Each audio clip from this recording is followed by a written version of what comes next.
आप सब लोगों को जय मसीह की और प्रभु का धन्यवाद हो ये समय के लिए, शाम के लिए। और मैं विश्वास करता हूँ आप सब लोग ठीक है। आज हम इस समय आज शाम के मनन के लिए हम पढ़ेंगे दूसरा पत्रस 3 अध्याय और उसकी 1 आयत से लेकर हम 3 आयत तक पढ़ेंगे। इसमें लिखा है, हे प्रियो, अब मैं तुम्हें यह दूसरी पत्री लिखता हूँ और दोनों में शुद्धि दिलाकर तुम्हारे शुद्ध मन को उभारता हूँ कि तुम उन बातों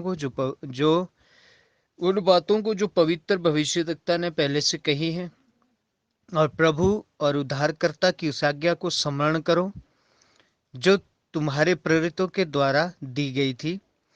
और यह पहले जान लो कि अंतिम दिनों में हंसी ठट्ठा करने वाले आएंगे जो अपनी ही अभिलाषाओं के अनुसार चलेंगे। आमेन। यहाँ हम ये जो अंत के समय के बारे में यहाँ हम पढ़ते हैं और ये पत्रस पवित्र आत्मा के प्रकाशन के साथ इस बात को कहता है कि ऐसा समय आएगा। बार बार वह इस बात को जब हम पत्रस की पत्री को पढ़ेंगे तो कई बार, जितनी भी पौलुस की भी पत्रियां हैं हम उनको भी पढ़ते हैं, उसमें भी उसने कई बार तीमुथियुस की पत्री में भी बहुत बार लिखा है अंतिम दिनों के बारे में। तो यहाँ क्या लिखा, ये दिन अंत के हैं। क्योंकि आज जिस समय में हम जी रहे हैं, जिस समय में हम रह रहे हैं, ये दिन अंत के हैं। इसीलिए क्या लिखा कि अंत के दिनों में ये पहले याद रखो कि अंत के दिनों में हंसी और ठट्ठा करने वाले आएंगे जो अपनी ही अभिलाषाओं के अनुसार चलेंगे। वह कलीसिया में वचन को महत्व नहीं देंगे। मैं आपको इसको समझाना चाहता हूं। वह कलीसिया में बैठना या प्रार्थना करना उनको अच्छा नहीं लगेगा इतना, लेकिन वह जब भी इकट्ठे होंगे तो ठट्ठा करने या किसी का मजाक उड़ाने के लिए वह इकट्ठा होते हैं और हंसी और मजाक में वह आनंदित रहते हैं। लेकिन जो परमेश्वर का जन है वह किस चीज में आनंदित रहता है? परमेश्वर के वचन पे। हम दाऊद के बारे में कहते हैं, भजन संहिता जब हम पढ़ते हैं वहां लिखता है, प्रभु मैं तेरी आज्ञाओं से और तेरे वचन से दिन रात आनंदित रहता हूं और प्रभु मैं उस पे मन लगाए रखता हूं। तो प्रभु के लोगों, इन दिनों में बहुत सारे लोग ऐसे उठ खड़े हैं, होंगे या ऐसे उठ खड़े हैं, ऐसे बहुत सारे लोग आ चुके हैं, चल रहे हैं हमारे बीच में। मसीह समाज में बहुत सारे लोग आ गए हैं जो कि नई नई शिक्षाओं को लेके आ गए हैं, आनंद वाली शिक्षाओं को लेके आ गए। कलीसिया में उनके नाच गाना चलता है, वह आनंद मनाते हैं कलीसिया में। हम जानते हैं कि दाऊद के बारे में जब हम पढ़ते हैं, वह परमेश्वर के सामने आराधना में नाचा, लेकिन वह नाचने का उसका तरीका क्या था? वह पवित्र आत्मा में नाचा वो, और अकेले में नाचा। लेकिन आज लोग डांस क्लास ले लेके फिर चर्च में जाके नाचते हैं। बहुत सारे लोग ऐसे उठ खड़े होंगे जो परमेश्वर का भी ठट्ठा उड़ाएंगे, परमेश्वर का भी मजाक उड़ाएंगे। परमेश्वर की जो गंभीरता है उस गंभीरता को भी वह कम करेंगे। और यदि हम आगे इसमें 5 में पढ़े, वहां लिखा हुआ है, वह तुम्हारे लाभ उठाने के लिए तुम्हें चिकनी चुपड़ी बातों में फंसाएंगे। लगेगा हा हा हा, बहुत अच्छा बोल रहा है ये आदमी, बहुत अच्छे से समझा रहा है और बहुत अच्छे से हमें बता रहा है। ठीक है, ये 5 में जो लिखा है, वे तो जानबूझकर भूल गए कि परमेश्वर के वचन के द्वारा आकाश प्राचीन काल से वर्तमान है और पृथ्वी भी जल में से बनी है और जल में ही स्थिर है। उनको मालूम है, लेकिन उसके बावजूद भी वह क्या करेंगे? वह संसार की बातों में, संसार के आनंद से आनंदित होंगे। लेकिन प्रभु के लोग, आज हमारे पास वो समय नहीं है कि हम संसार की बातों में आनंदित होते रहें, क्योंकि अब समय कम है।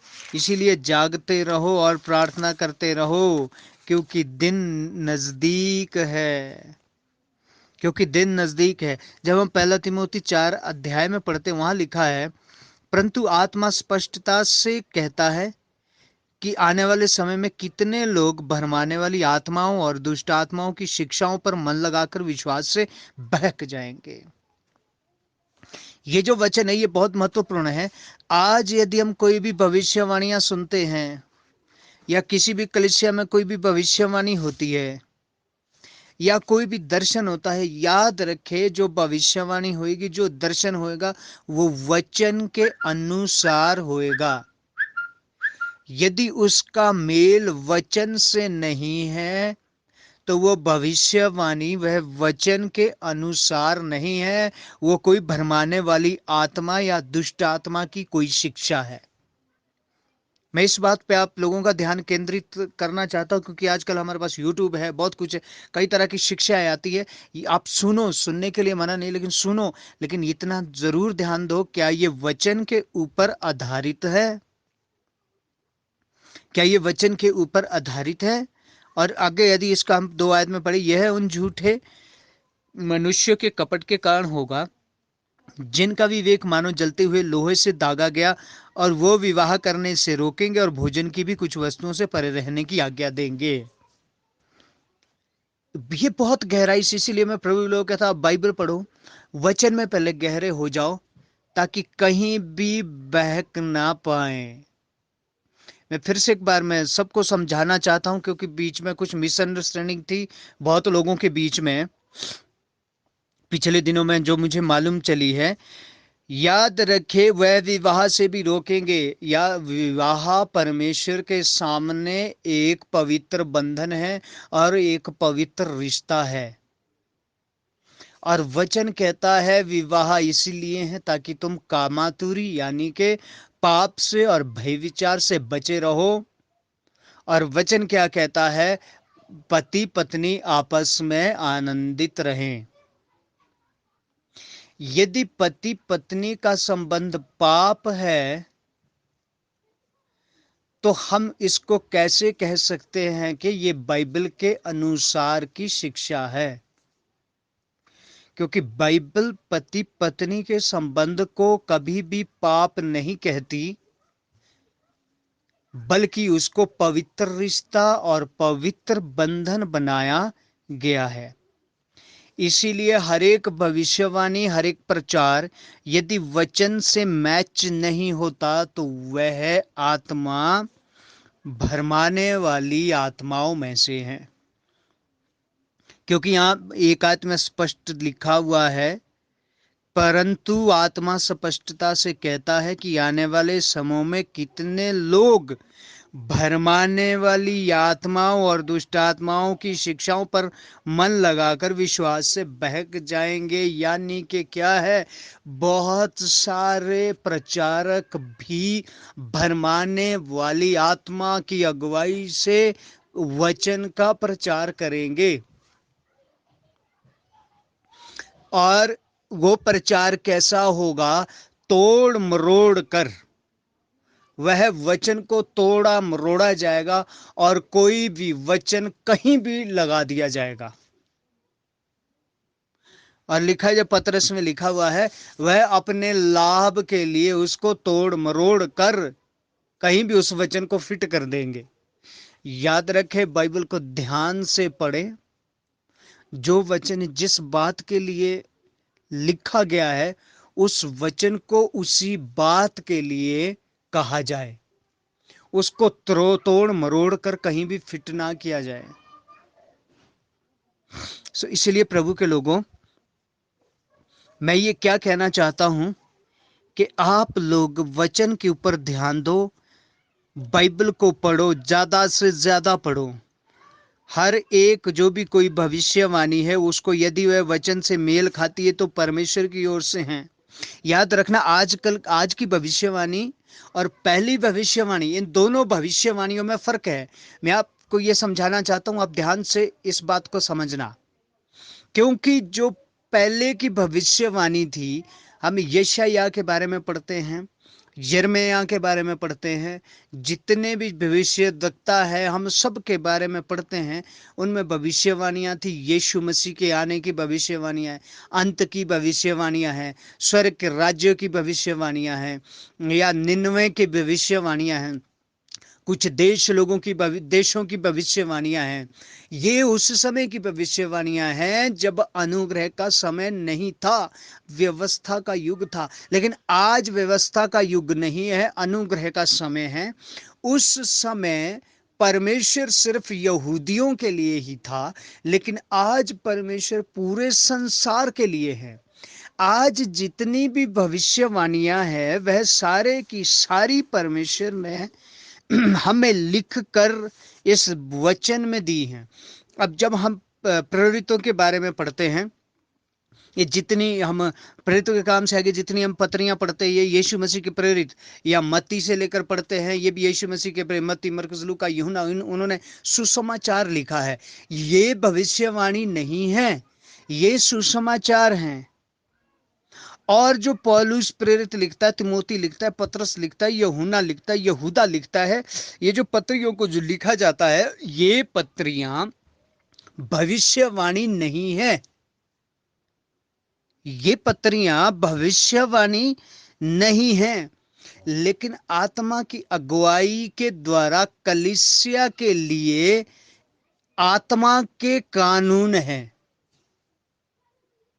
हालेलुया। आत्मा के कानून हैं। इसलिए प्रभु के लोगों, आज जो यदि भविष्यवाणियां हैं ना, आप इंग्लैंड जा रहे हैं, मैं देख रहा हूं आप उधर जा रहे हैं, अब ध्यान ना दें। आज यदि परमेश्वर भविष्यवाणी आपके लिए करता है ना, उसका तरीका अलग है। जब हम, या समय लगेगा नहीं तो मैं बीच में आपको और बता दूंगा कि परमेश्वर किस तरह से कार्य करता है, किस तरह से बात करता है। आज के समय में आत्मा के द्वारा किस तरह की अगुवाई करता है। इसीलिए प्रभु के लोगों, छलावे में ना आए, क्योंकि दुष्ट छल करने वाला है। याद रखे, शैतान कलीसिया के अंदर बैठ के कार्य करता है। वह अन्य भाषा देता है, भविष्यवाणियां देता है, दर्शन देता है वो। इसीलिए हम सतर्क रहें। जो भी हम कुछ देख रहे हैं, प्रार्थना करें और प्रभु से कहे, प्रभु ये सारी बातें, ये भविष्यवाणियां हमें तेरी ओर से चाहिए। तो प्रभु के लोगों, प्रभु इस वचन से आप लोगों को आशीष दे। मैं विश्वास करता हूं कि आप आशीषित हुए होंगे। लेकिन जो भी हमने आज अभी पढ़ा है, सीखा है, आप लोग इस पर ध्यान दें। इसमें से कोई प्रश्न हो तो जरूर पूछे। हम प्रार्थना करेंगे। परमेश्वर, एक एक जन को आपके हाथ में देते हैं, मंडली के हर एक लोगों को आपके हाथ में देते हैं। सहायता करे, मदद करे, संभाले, अनुग्रह करे और दया करे। और पिता परमेश्वर, हर एक जन के ऊपर आपकी करुणा और दया बनी रहे। बढ़ने के लिए, चलने के लिए मदद, सहायता करना। भटकने वाली आत्मा को यीशु के नाम से हम दूर करते हैं। प्रार्थना के द्वारा, वचन के द्वारा आगे बढ़ने के लिए सहायता, मदद करे, अपनी सामर्थ्य करुणा करे। पिता, धन्यवाद हो यीशु राजा, आने वाले दिनों में जिस जिस तरह की इस देश की परिस्थिति, उस परिस्थिति में भी संभालें। और प्यारे प्रभु यीशु, हियाव दे, अंत तक धीरज धरने के लिए सहायता, मदद करे। आपका वचन कहता है, जो अंत तक धीरज धरेगा उसी का ही उद्धार होगा। आप सहायता करना, मदद करना, करुणा करना। प्रभु यीशु मसीह के नाम से हम मांगते हैं, आमीन।